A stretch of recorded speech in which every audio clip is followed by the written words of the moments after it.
واختيارات المدرب بيني ماكارتي الاعتماد على اوديامبو في حراسة المرمى. اوينو رقم 25، كيبواتشي رقم 4، محمد رقم 2، اوكام 15، باندي رقم 13، ايرامبو رقم 12، اوكوارو رقم 20، موتشيري 11، اضافة الى موندي 6.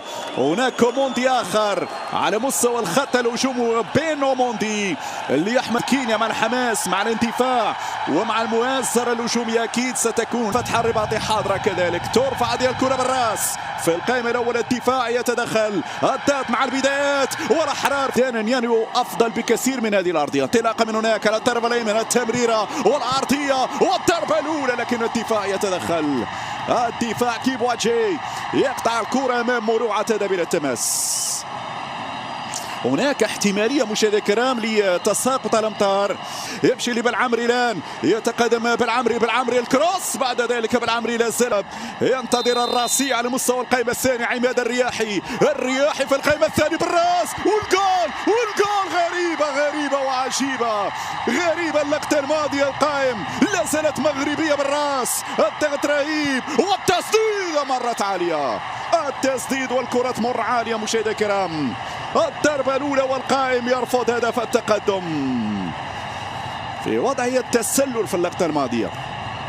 لكن قبل التسلل نتكلم هنا في وضعية التسلل. في وضعية التسلل قال الحكم المساعد هاي تورخان بالراس. نعم تركيزنا اكثر. هذه انطلاقه من الجهه اليسرى. عندك يا بالعمري، يمشي بالعمري الان، يلحق بالكره، يعطي تمريره في المساحه الان، والدخول يا عماد، المرور يا عماد. ماذا هناك يا كابوري؟ اعتبر السقوط عادي جدا، اعتبر السقوط، لكن حذر من المرتدات. فيها التسلل ام لا؟ نعم فيها التسلل. الرايه ترفع والتسلل. صحيح تقولي اليوم في صخب وفي حضور جماهيري 55,000 متفرج، ولكن أقول هدوء وتركيز وتعامل. هنا في المساحة ملعوبة لعماد، يمشي عماد مع بالعمري، عندك المجال يا بالعمري، ارفع يا بالعمري، هذه كرة جول يا بالعمري، لكن هسه لحارس المرمى اوديامبو. واضح تماما الجهة اليسرى يتحاوران يتناقشان. الحلول باتت موجودة يا طارق، وخذ أفكار كذلك مفيد حاول فيها. عموما ترجع مغربية الجهة اليمنى، 1 ضد 1 الآن، والمحاصرة موجودة والكرة طالت إلى ضربة مغربي. على فكرة ممتع بهكذا أداء وبهكذا تمريرات وبهكذا عروض وبهكذا فنيات، ولكنها طالت إلى ضربة مرمى. على مستوى التحضير مبدع المنتخب المغربي، يأكد أنه في انسجام على مستوى الخطوط، البوادر حاضرة والمعطيات هي لمصلحة المنتخب المغربي، والإشارات هي قوية يا طارق يا السكتيوي لتكون الزيارة الأولى لشباك كينيا، بينما هنا صافرة. بالعمر يقول لا، الحكم حرة الجانبية، مرفوع الكرة الأحرار يا الأحرار في القائم الثاني. طالت الكرة إلى الركنية يقول الحكم. إذا الركنية مرفوعة في القائمة الأولى. الرأسية بعد ذلك لا زالت كينيا. الخطأ هنا حاضر. طبعا اللاعبين الكينيين يحتاجون بداية وجود لمسة يد. سلامة تمنى للاعيبة منتخب كينيا نقلة بهذا الشكل والتسديد، ولكن مرة جانبية. الكرة تمر جانبية من موتشيري. كينيا عندها نقطة إيجابية على فكرة، ومصدر خطورة تسديد من خارج منطقة الجزاء من مروان الوادني، وانطلاقة من عماد هنا في العمق ممتازة في اتجاه المهراوي. هربت عليها الكرة المهراوي بسنتيمترات، كان ممكن يعمل كنترول. هاي تورخان ابن مدينة تاتا، هنا الكرة والمرتدة والمساحة، لكن عودة سريعة. برافو نفذ الضربة الحرة. سراج يرفع كرة داخل منطقة الجزاء. لا زالت كينيا بالراس. الأحرار بعد ذلك سهلة. مادي كينيا الان تفتك الكرة والمرتد الان وايتور خان مر، ايتور خان عبر، من يساند ايتور خان؟ الكرة على جهته اليمنى لم يجد المساندة. مهراوي تأخر في الوصول، مهراوي تأخر في الوصول، تفتك الكرة والحكم يصفر خطأ من جديد.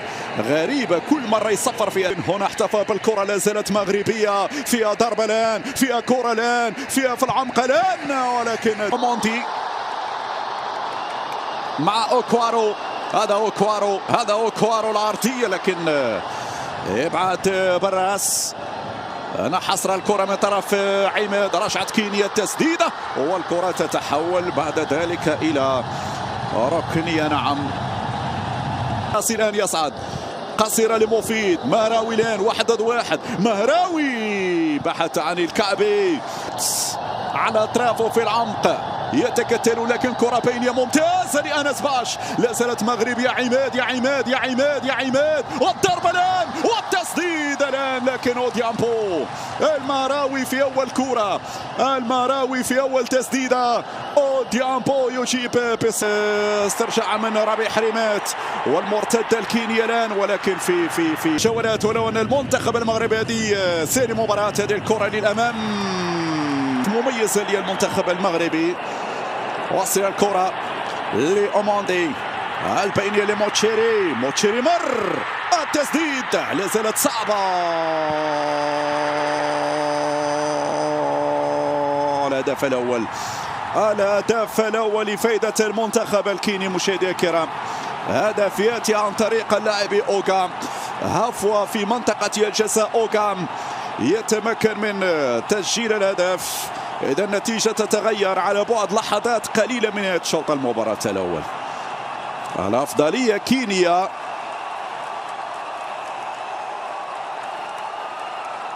يعني تقريبا هذه ثاني فرصة لمنتخب كينيا يتمكن من خلال أوغام من التسجيل، وفرحة جماهير الكينيا بهذا الهدف. لا تصدق، لا تصدق ما حصل في اللقطة الماضية. كينيا بتحركات الهجومية مستغل عراسي، 1-2 مع مفيد، يمر مفيد، يلا العرضية مفيد، العرضية الكرة إلى الركنية، تجاوزت الخط، يلحق بها اوديامبو.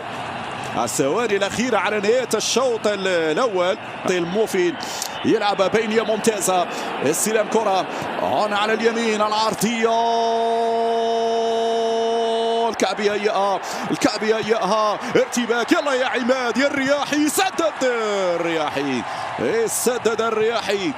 هنا أولى ردود الفعل بعد هدف اللاعب أوغام. في سقوط، في سقوط مهراوي. نعم المهراوي، هذه حمراء، لا نقاش فيها، لا نقاش فيها. شوف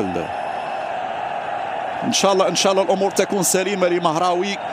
مثل هذه الضربات، مثل هذه التدخلات لا قدر الله فهي تنهي مسيره اللاعبين وتغيب اللاعبين لاشهر وربما لسنه.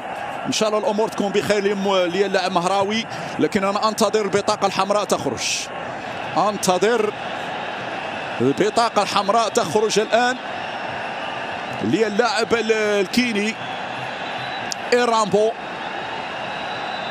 إيرامبو، أين هي البطاقة الحمراء؟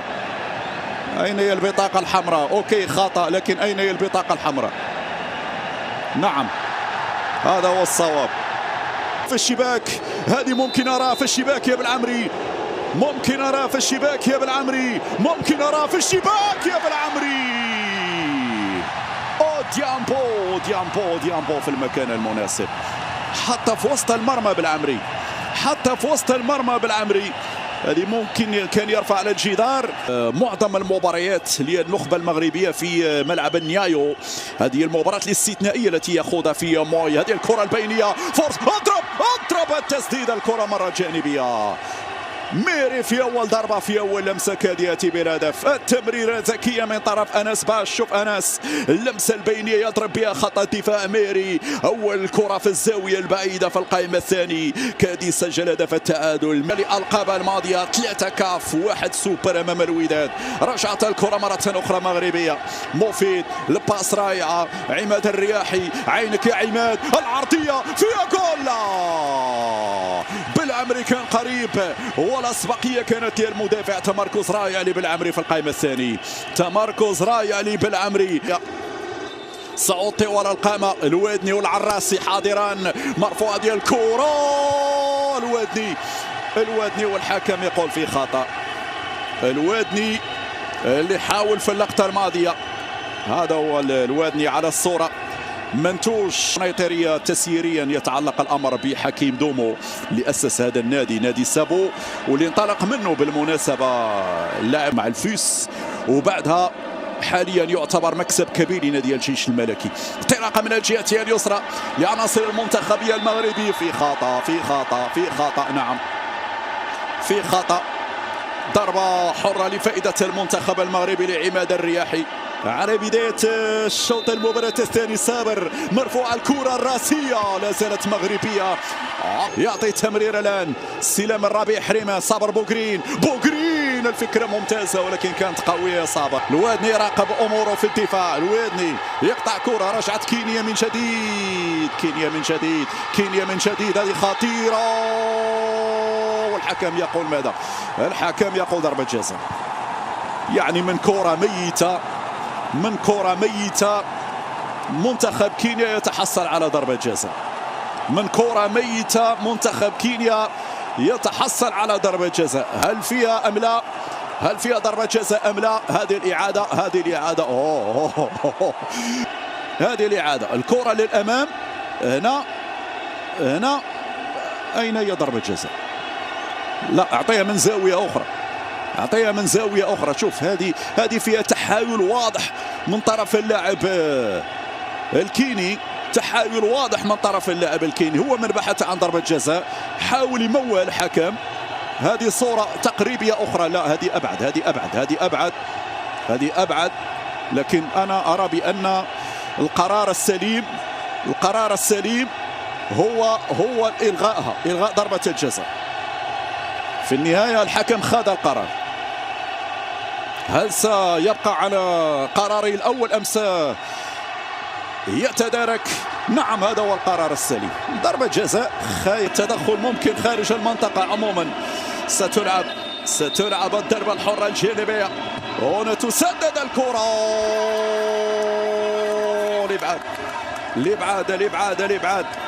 لإبعاد إلى الركنية.